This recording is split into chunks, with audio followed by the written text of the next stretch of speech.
Hello everyone. So we are solving the in-text questions of the chapter Chemical Kinetics. And today, finally, it's the last in-text questions that we are solving, right? So the question is, the activation energy for the reaction, ये एक reaction given है आपको, twice of HI gives you H2 plus I2 is 209.5 kilojoule per mole. This is the activation energy at 581 Kelvin. ये है temperature. Calculate the fraction of molecules of reactants having energy equal to or greater than activation energy. Activation energy दी है आपको 209.5 kilo joule per मोल, temperature दिया है आपको 581 kelvin. आपको निकालना क्या है? आपको बताना है वो फ्रैक्शन ऑफ मॉलिक्यूल्स रिएक्टेंट्स का जिनकी एनर्जी इक्वल होगी या फिर ज्यादा होगी एक्टिवेशन एनर्जी से. ठीक है, अगर आपको याद हो आर्हेनियस इक्वेशन या फिर अगर हम लिखें रेट ऑफ अ रिएक्शन, तो वहां पर हम पढ़ते हैं rate equals to Z into e to the power minus EA by RT. So ये वाली जो टर्म है आपके पास कौन सी? e to the power minus EA by RT. इसी को हम क्या बोलते हैं? This is the fraction of molecules with energies equal to or greater than the activation energy. तो आपको इसी की वैल्यू कैलकुलेट करनी है कि ये कितना आएगा. ठीक है, तो कैसे सॉल्व करेंगे इसको? देखिए, हमने कहा कि let say x equals to e to the power minus EA by RT. तो आपको यहाँ पर क्या करना है? x की वैल्यू कैलकुलेट करनी है, बाकी सबकी तो दी होगी. EA की वैल्यू दी हुई है 209.5 किलो जूल पर मोल. R की वैल्यू हमें पता है 8.314 जूल पर मोल पर केल्विन. टेम्परेचर आपको दिया हुआ है 581 केल्विन. ठीक है, वैल्यूज पुट करनी है, आंसर निकालना है. कैसे निकालेंगे? देखिए, सबसे पहले हम लेंगे इसका लॉग. तो कैसे लेते हैं? ln x, ln is natural log, is equal to minus EA by RT.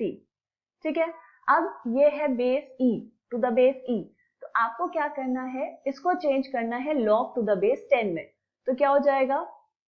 log x to the base 10 is equal to minus EA divide by 2.303 RT. ठीक, अब बस वैल्यूज पुट कर दीजिए. सो log x equals to minus EA कितना given है आपको? 209.5. क्योंकि ये दिया हुआ है किलो जूल में, तो इसको कन्वर्ट करेंगे जूल में, इंटू 10 to the power 3 या फिर into 1000 joule per mole, right?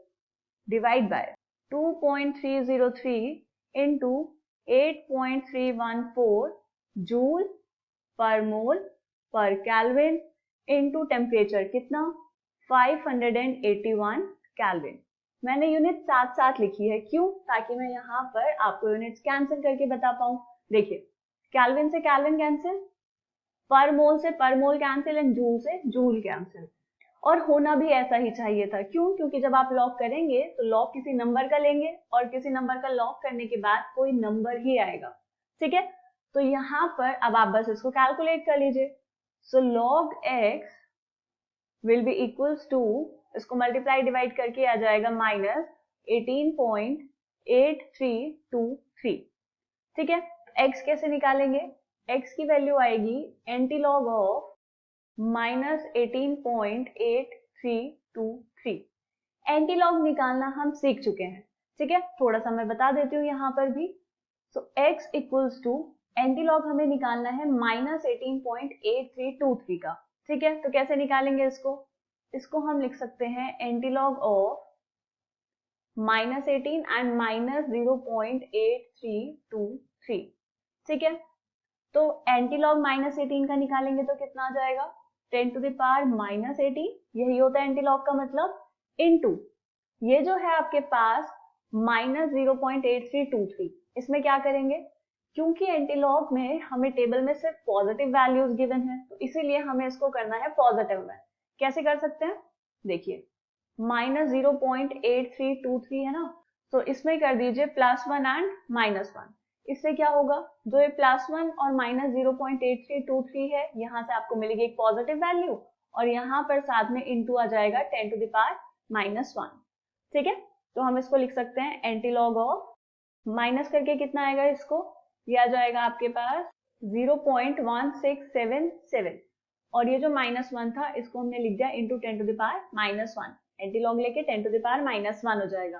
तो यहाँ पर आपका आंसर आएगा x इक्वल्स टू ये 10⁻18, ये 10⁻1, तो ये हो जाएगा इंटू 10⁻19 एंड एंटीलॉग ऑफ 0.1677 हम कैलकुलेट कर लेंगे टेबल से, तो ये आ जाएगा 1.471।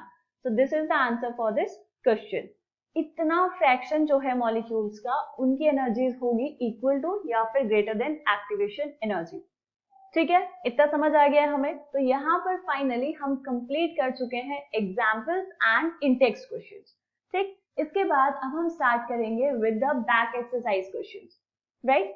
तो मिलते हैं नेक्स्ट वीडियो में बैक एक्सरसाइज के क्वेश्चंस के साथ। तब तक अच्छे से प्रैक्टिस करते रहिए। Bye bye.